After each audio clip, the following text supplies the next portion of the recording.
Hi, this is Morley and this is the M-Wire. Well, folks, imagine this. In Maricopa County, a liaison says they need to investigate anomalies, like 52 bees submitted from a 2-bedroom home.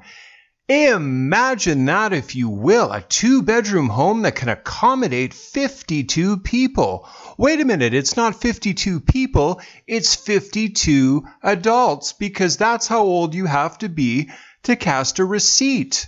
Or wait a minute, maybe the kids voted.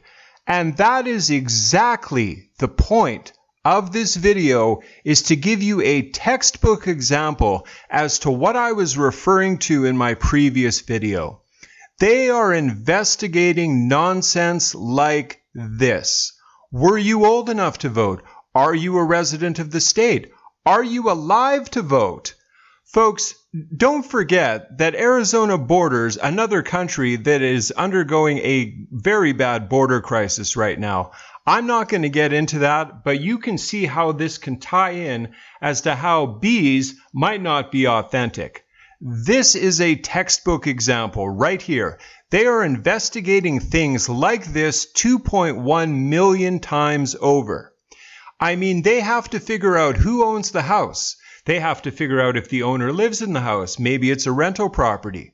I mean, just think of the time that it takes to do the things that I've just said, and times that by 2.1 million to figure out which is which. You see what I mean? I mean, you don't exactly have to have amazing powers of discernment to realize that 52 adults, if it's, on the up and up, casting receipts from a single 2-bedroom home is plausible. It's just not. And they're looking at things like this all over the place. That is why it's taking so long. I really want to hit this point home, folks. And this is precisely why we need a bigger boat. Cases like this. This is completely asinine, and I'm even being kind in calling it that. Like I said, this just is not plausible in any conceivable sense that 52 adults live in a 2-bedroom house. Think of how big that house would have to be. It's just not practical. They don't build 2-bedroom houses to accommodate 52 adults. Here's just an excerpt that Ken Bennett did with John Fredericks. Additionally, Bennett stated that the Maricopa Board of Supervisors is refusing to provide information related to the routers used in administrative passwords of the tabulation machines. Bennett explained they are going through the envelopes to make sure that each one has a valid signature and that the person is a resident of Maricopa County. Bees with unsigned envelopes are not permitted to be counted under the e-laws. So if the signatures don't match or the signatures aren't there, what happens, Fredericks asked. Well then, part of our report would say that Maricopa County opened X number of thousands of envelopes and counted the bees inside, and those envelopes should have never been opened, Bennett explained. So there you have it. If there's not a signature on the envelope, that earns it a big fat eh. During the final minute of the interview, Bennett was asked to wrap up what people can expect to see from the audit in the next couple of weeks.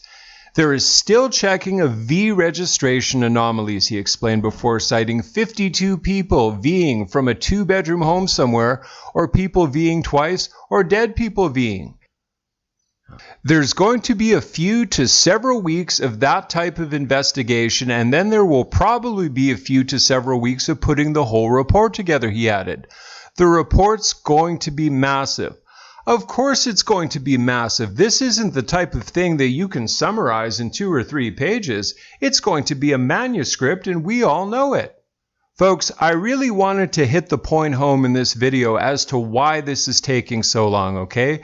It's examples like this, and who knows how many examples there are. Is it 2%? Is it 5%? Is it 10%? Is it 40%? That is the whole very premise of doing the most thorough audit in the history of the country. And as well, I'm going to ask you to do something that I have never asked anyone to do in the history of this channel. I want you to save this video. I want you to put it in your watch later. So if you're feeling down and disheartened in the future over the coming weeks as to why this is taking so long, you can re-watch this video to remind yourself.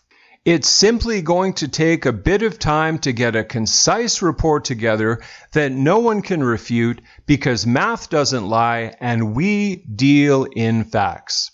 So I just wanted to bring you this quick update. Please remember to like, to comment, to share, and to subscribe if you haven't already. Thank you so much, and God bless each and every one of you.